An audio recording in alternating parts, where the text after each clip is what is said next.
My name is Dixon. I am a dietitian. I've been a dietitian for a little over 15 years. I'm also a certified yoga instructor. I've spent most of my career in long-term care, done some clinical studies with medication. As I said before, I'm a yoga instructor, also certified in bar, also an avid runner, done a lot of half marathons. I'm a mother of 2 girls, and my husband is a fireman paramedic for the city of Akron. So today we're going to talk about mindful eating. And it seems like a simple, basic concept, but I feel like it's a basic concept with a big impact. The World Health Organization states that excess body weight is a major public health issue and hits about 1.5 billion people worldwide. In America, 35.1% of Americans are overweight. So being mindful of what we eat and being mindful of our cues and our surroundings is a huge benefit, a huge impact.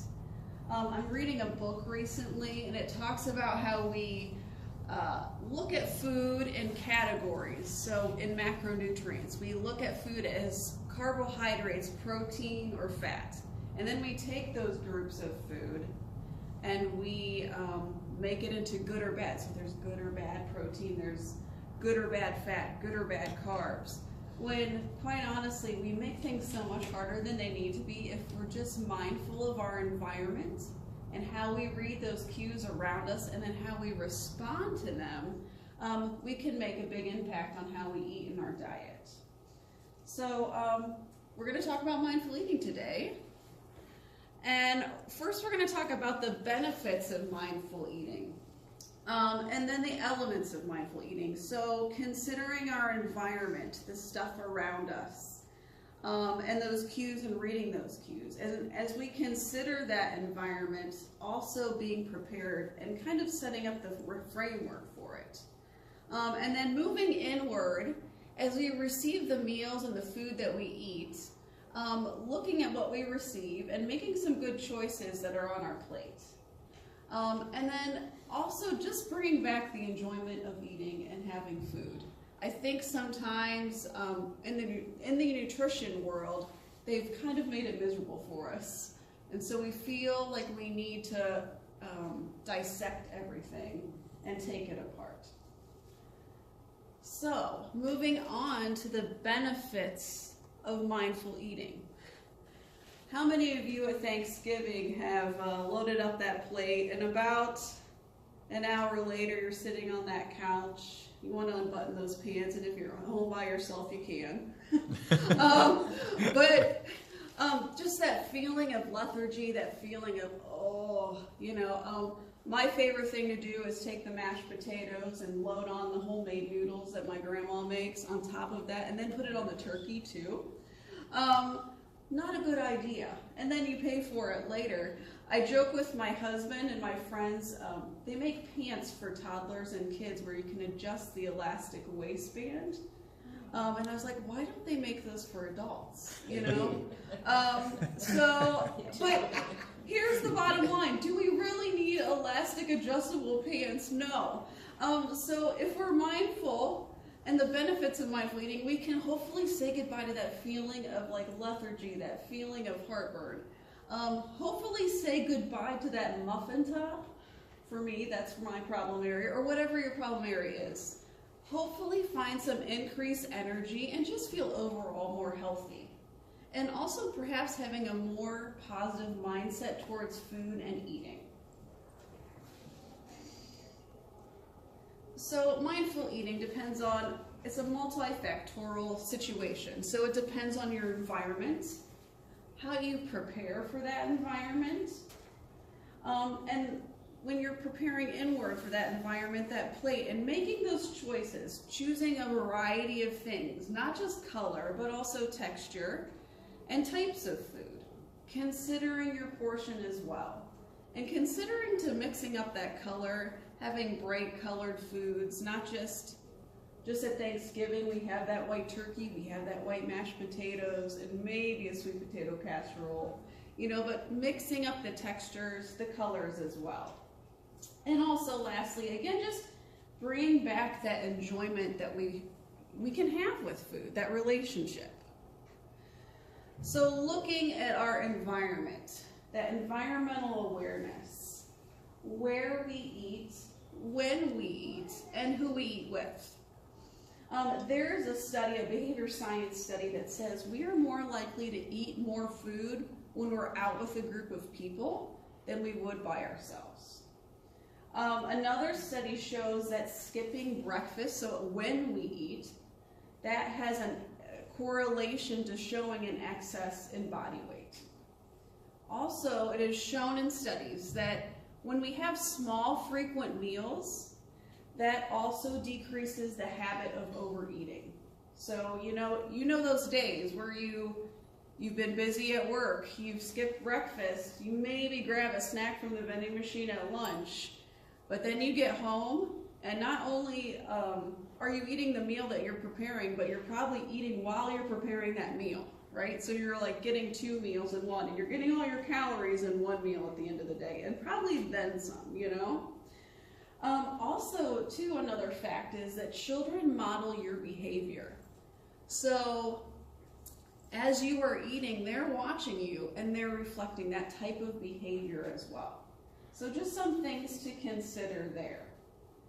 So we look at our environment and we consider where we eat, when we eat, and who we eat with.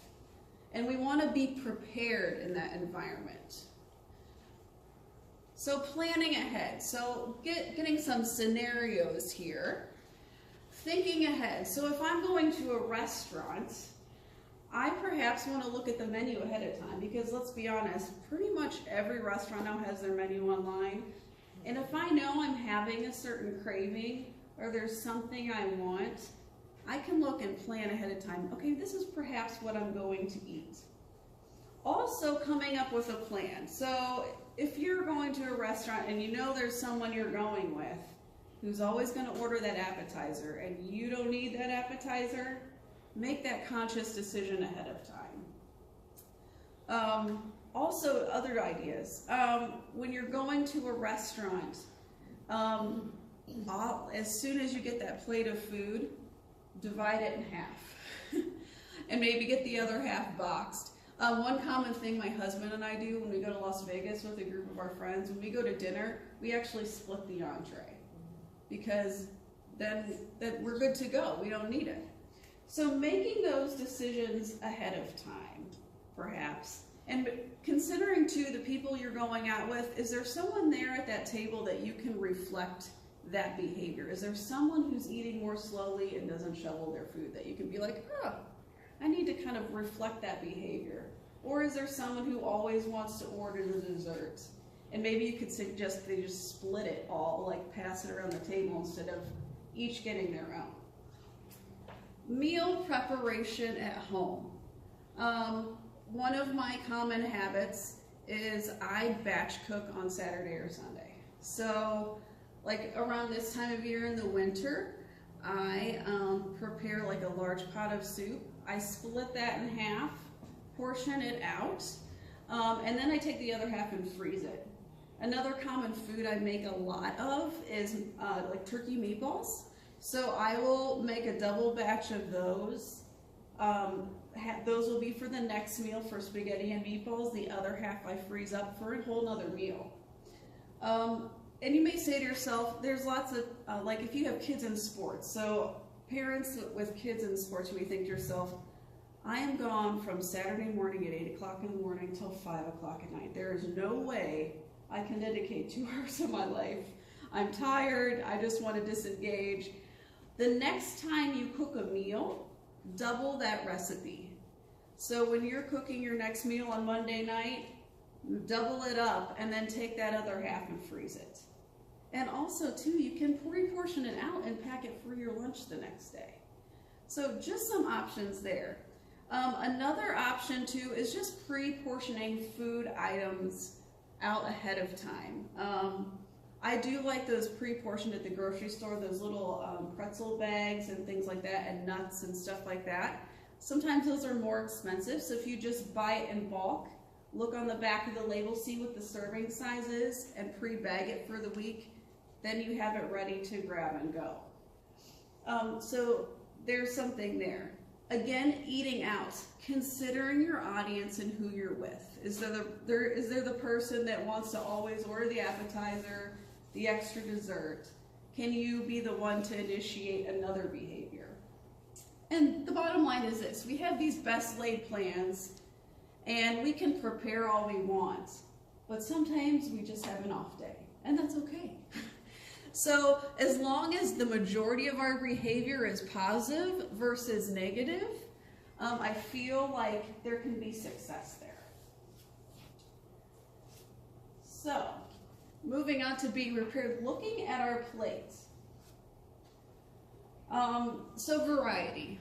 Choosing a variety of colors, textures, foods. I have a handout here about portion sizes. I'll pass it out. And they kind of encourage half of your plate to be vegetables, a quarter to be protein, and a quarter to be starch. And then it also gives you what a common serving size should be, which is a bit daunting, right? So choosing a variety of things.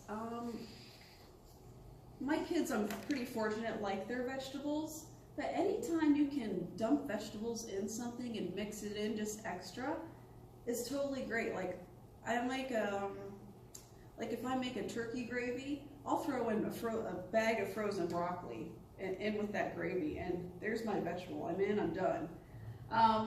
But choosing and being creative. I think Pinterest is a great tool because you can look up pretty much any recipe you want. What is that in here? Pinterest, you can look up anything by a category. So if I want a chicken recipe, you could type in chicken recipe, Okay. and you can find a gazillion recipes. So being creative, trying new foods. I feel like trying different types of ethnic foods is kind of fun. My husband's my little guinea pig, so I try new recipes on him all the time, but trying to branch out, try different things. I feel that helps, make eating fun and cooking fun, and I enjoy to cook, so that's a good way to get variety in. So portion size. We, as Americans, I feel like have a huge portion distortion problem. What we think is a standard portion size now is totally not, right? So I looked up online and I found like portion sizes 20 years ago to now. So about 20 years ago, a standard portion size of fries was 2.4 ounces, which was 210 calories. Now a standard size is 6.9 ounces and it's 610 calories. So we've essentially tripled the calorie intake with fries. Soda, normal size 6.5 ounces was 85. Now we get a 20-ounce soda, it's 250 calories. And then another common one was the spaghetti and meatballs. So we used to probably get served spaghetti and meatballs, 1 cup serving with 3 small meatballs, which was 500 calories. Now we're getting 2 cups with 3 large meatballs. We essentially doubled that to 1,025 calories, which if you're someone my size, that's probably about 80% of my calorie intake for the day, okay? So a big impact here. I have a quiz that we can go over together. Here, I'll give you one. You take a look. And then, actually, I need this one. So to start, it says here at the top of the quiz, you probably noticed that food portions in restaurants and other places have grown into size to provide enough food for at least 2 people. Larger portion sizes can lead to bigger waistline and weight gain. Yeah, we know that. So a standard bagel 20 years ago was 3 inches in diameter and 140 calories. How many calories today do you think it would be? 150, 250, or 350? Probably 350. The answer here is 350 for a 6-inch bagel. So if they give you little exercises or activities too. So if you write the leaves Can for I ask a question on that? yeah. If it's bagels the same size, what are they that you're? Well, actually, like back then, a standard bagel was 3 inches in diameter. Now it's 6. Okay. Yes. That's with nothing on it. Right. Crazy. The next one. A cheeseburger about 20 years ago was 333 calories. How many calories do you think that cheeseburger is now? 590, 620, or 700? 620. The answer is 590. And it says here you'll need to lift for 1 hour and 30 minutes just to burn 257 of those additional calories. I love the activities they give you here, it's fun. So the soda we know, the 20-ounce soda, that is 210 calories. Or 250, yeah, 250 for number 3. And then the French fries, I already discussed this, at 2.4-ounce serving of French fries was 210. How many do you think it is now?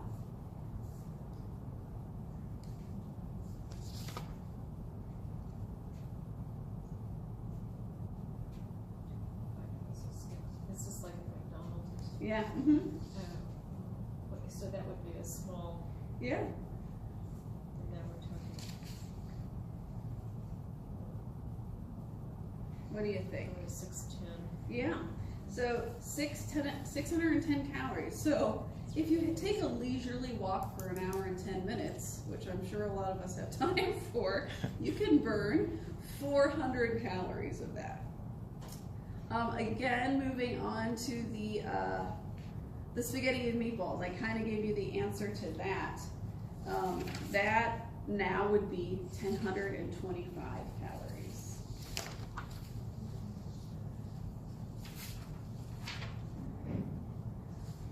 Moving on to number 6.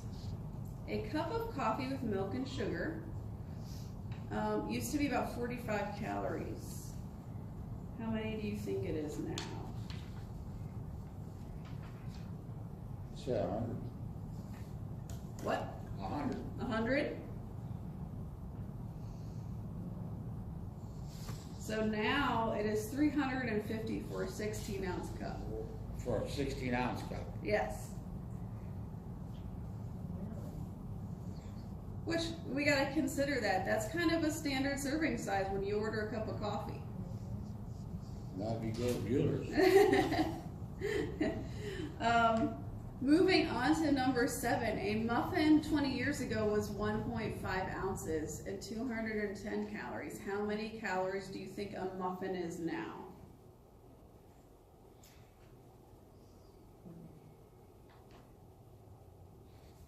I hope it's A. You hope. She's hoping for A. I gotta go with B. Well, I'm going to give you the answer of C. Oh my. So depressing. That is depressing. So, the activity they give you to help burn those calories, if you vacuum approximately for 1 hour and 30 minutes, which I don't know who can vacuum for that long, but you can burn 310 of those.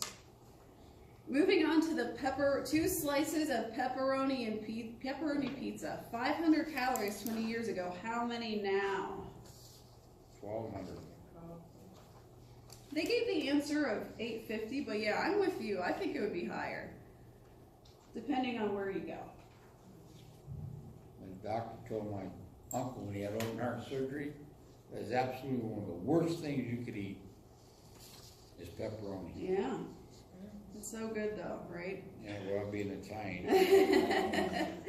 A chicken Caesar salad is 390 calories about 20 years ago. How much do you think now?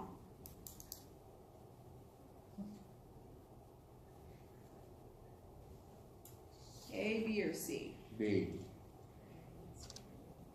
All right, it is C, 790. So if you walk your dog for an hour and 20 minutes, you can burn 400 of those calories.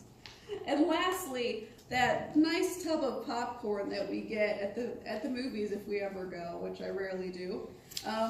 But back then, back in about 20 years ago, it was 270. What do you think it is now? Probably say. They give the answer of 630, but I'm going to tack on more to that because you have that option of putting on that extra butter. So, there you go. Back 20 years ago, maybe longer, we didn't have the transportation. My grandmother lived to be 85 years old. She never drove. When they went downtown, they walked downtown. Yeah. They walked around Canton. Big difference today. It is. I feel, and we're more sedentary too. So we've looked at our environment. We've looked at how we can prepare for our environment. And now we're going to go even inward. So now we've taken these cues around us, looking at our environment, making those decisions based off those cues we've been given, and then looking at our plate and making our final decisions, right? So savoring each bite. I was thinking about this for the past couple of weeks. What type of eaters are there out there? So I gave some generic names here. So we have the shoveler, which would be me and my husband, because my husband's a fireman paramedic, and so he never knows when his next meal is going to be when he's at work. So he shovels down his food because they could get a run during meal and be interrupted, and he could be gone at a fire for 6 hours and maybe not get his next meal. So when he is home with me, I also in turn shovel. I also have little kids, so you never know when you're going to sit down again. So again, I shovel. We have the space cadet eater. This is the person who sits in front of the TV, perhaps, with that bag of chips or whatever that food item is, and just kind of zones out. Or maybe you're looking at your phone or watching Netflix, any of those items. You're just zoned out and disconnected, and you're just eating mindlessly. And then you have the copycat. So the copycat is the person who you reflect the person that you're with's behavior. So that can be either good or bad, right? So I like to think that all of us can be a combination of those people at times, or just one of those predominantly. I would say most of the time I am the shoveler. So I always need to work and be mindful to slow it down. So eating slowly, setting down the fork, chewing your food, another problem which I have, because sometimes I just like to take it and let it go down the chute, right? Hold the fork, set your fork down, take sips of water in between. And then an easy question to ask yourself, am I full? I feel like, live in such an automated society where everything is so automatic, and we just are not paying attention to anything and just kind of cruising through life. We don't think to ask ourselves, hey, am I full? Or, hey, why am I eating this right now? Am I eating because I am bored? Am I eating because I'm anxious? Am I eating because I'm angry? What's going on here? So asking yourself those questions can be very helpful. A study from a psychology journal said reward and gratification eating can lead to dopamine production in the brain, which can cancel out that signaling of satiety or feeling full if that behavior is repeated. So in layman's terms, if we eat, like if you've had a bad day and you're like, I deserve this piece of chocolate cake. So that type of behavior can actually blunt your body from doing what it's supposed to do and telling you that you're full. And if that behavior is repeated, it can continue to blunt that behavior. And so you lose that ability to say, oh, wait, I'm full. I don't need this. Because that gratification, that dopamine enhancer kind of clouds that decision, that signaling that your body is trained to do. Another study from the Endocrine Society says that eating quickly instead of slowly actually stops the release or curtails the release of the hormone in your gut that induces that feeling of being full. So when you eat quickly and you shovel food like I many times do, I'm not allowing my body to communicate with each other and pass those signals down that need to be communicated. So eating slowly, not shoveling, not eating mindlessly, and asking yourself, am I full? So in closing here, we've talked about environmental awareness, looking at those cues. So when you're out in a restaurant, for example, who are the people at your table that want to order the appetizer? And that the appetizer perhaps that you don't need. Who's a person at your table who takes their time and eats slowly? And maybe you can reflect and mirror that behavior, right? Being prepared. So thinking ahead of time when you go out to eat to a restaurant, hey, what am I going to order? And I get sometimes that what you crave at 2 o'clock in the afternoon is not the same thing at 5. But having that mindset ahead of time. Looking at your plate. So again, planning ahead of time. If you're prepared, set those portions ahead of time, like for lunch. An excellent example too is when you're at a restaurant and you've eaten half of that entree, that other half can be your lunch for your meal the next day at work. But looking at your plate, seeing your variety, considering that portion size. Again, splitting what you've got in half. I was just at the Twisted Olive this week for a meal. I go there kind of frequently. One of my favorite go-to places. And I got a big plate of pasta, and I thought, oh my gosh, this is like the 2 cups of pasta that I'm going to be talking about on Friday. And I don't need to eat this whole thing of pasta, in addition to the bread that they give you at the table, which is delicious. But already I'm like, holy moly, this is right. Like, they are giving you way more than you need. So making that mindful decision to say, okay, I'm drawing the line here in the sand. This is what I'm going to do. And then lastly, savoring each bite. I feel like if we are just mindful, look around in our environment, read those cues, and then respond appropriately to those cues, we can be a successful eater. But not only that, have a nice perspective about food and enjoy food more, because I feel like the nutrition world has taken food to the point where we don't enjoy it, right?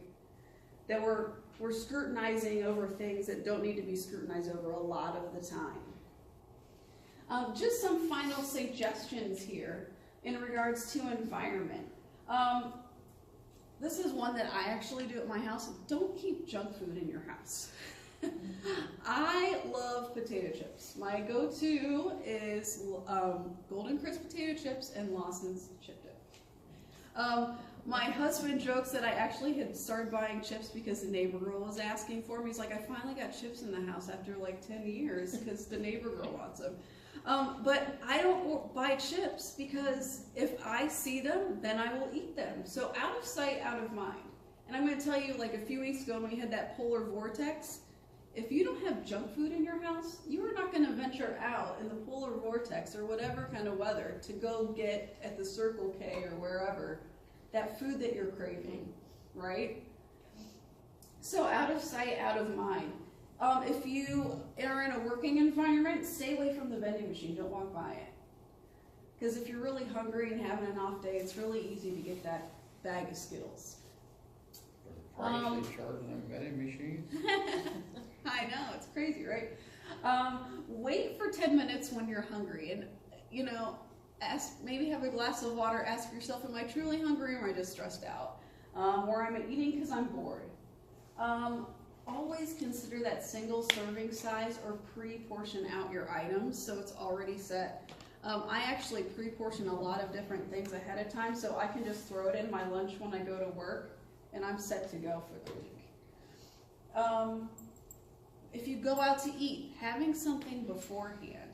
So like having a granola bar or something like that, or a banana, something that you enjoy that's somewhat healthy. Super Bowl parties. Stay away from the snack table. I can't tell you how many times I've stood with a friend and I said, I can't stop eating these chips. And she's like, I know, neither can I. Well, guess what? If I would move away from the table, I probably could. So, again, considering your environment, do I need to stand next to the snack table and like be the guard of the snack table? Probably not, right? Again, picking your partner. So picking that person that has a good eating behavior that you can reflect as well. And again, as always, asking why you're eating. Are you hungry? Are you anxious? Are you stressed? Are you trying to get that reward gratification that you want? And let me tell you, that's short-lived. So that is it.